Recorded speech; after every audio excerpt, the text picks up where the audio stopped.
WCNC Charlotte. This is Flashpoint, where power and politics collide and the tough questions get asked and answered. Thanks for joining us here on Flashpoint. I'm Ben Thompson. A Merry Christmas weekend to you and yours. And 'tis the season of giving. Our recent report out shows folks in North Carolina are donating more to charity, $58 million to be exact.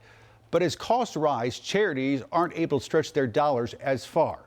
Over the next 30 minutes, we'll share with you some of the charities and organizations really making a difference this holiday season. But first, joining us now is the North Carolina Secretary of State, Elaine Marshall. Her office promotes economic development and helps oversee the business community. Secretary, welcome back. We appreciate it. Thank you very much. It's delightful to be here. So your office tracks charitable giving, and I know North Carolinians donated $58 million over a year. That was an 18% increase. I know you have told people that it's important to give generously, but also give wisely. Explain. That is correct. We regulate the charities that have fundraisers, the profession of fundraising. The law exempts schools and religious organizations, but otherwise, if they hire a professional fundraiser or pay their staff over a certain dollar amount, they have to register with us. So there are thousands and thousands of registered nonprofit entities with us, and the law requires them to either get an exemption or file reports with us that shows how much they took in, how much went to overhead, and how much actually went to the charity. When I say give wisely, there are a lot of new organizations that pop up that don't have the track record. They may have the best of heart, but don't have the efficiency, ability to handle whatever the need is. And unfortunately, we see scammers out there. This time of year, we do this report because people get a lot of communications. If you ever gave a contribution, you're now on that organization's list for repeat contribution, and that's fine and dandy.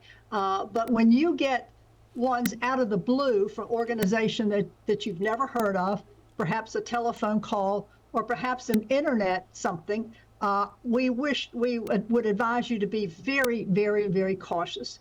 The federal government tells us that upwards of 80–90% of those that appear online are fake.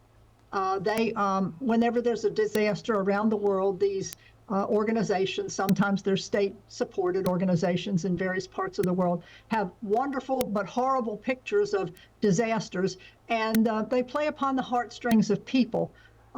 If there's something like that you want to contribute to, here's my standard advice. Deal with a local branch of whomever is supplying that relief. By that, it could be the Red Cross. It could be the Baptist men. It could be the Mennonite Church. It could be the Methodist men. They have a track record of being able to do the services. Samaritan's Purse, North Carolina based, is another one that has a track record of the ability to get into a disaster area with the proper equipment, the proper people, the proper know-how to do what needs to be done.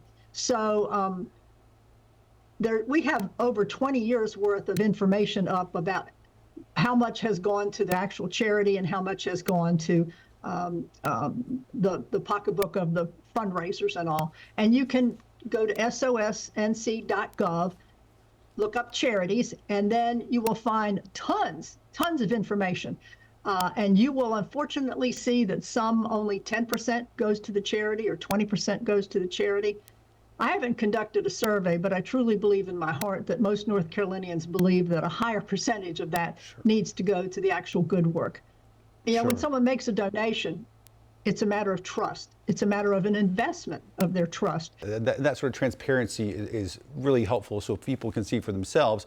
And that's whether it's now in the holiday season or in the middle of summer, anytime that's helpful. Do you have a good sense for, even though I know donations are up and charitable giving is up, how inflation has impacted some of these charities? Well, yes, we do. The amount donated went up about $10 million. You mentioned the figure 58 million. It was about 48 million last year. So North Carolinians are very generous. It went up about 10 million. The amount going to charities went up $5 million, but we do find that the cost of running these fundraising campaigns have gone up. With inflation, everybody's felt it in their own pocketbook and their own lives. But that was not unreasonable. The amount was not exorbitant that we gleaned from the reports.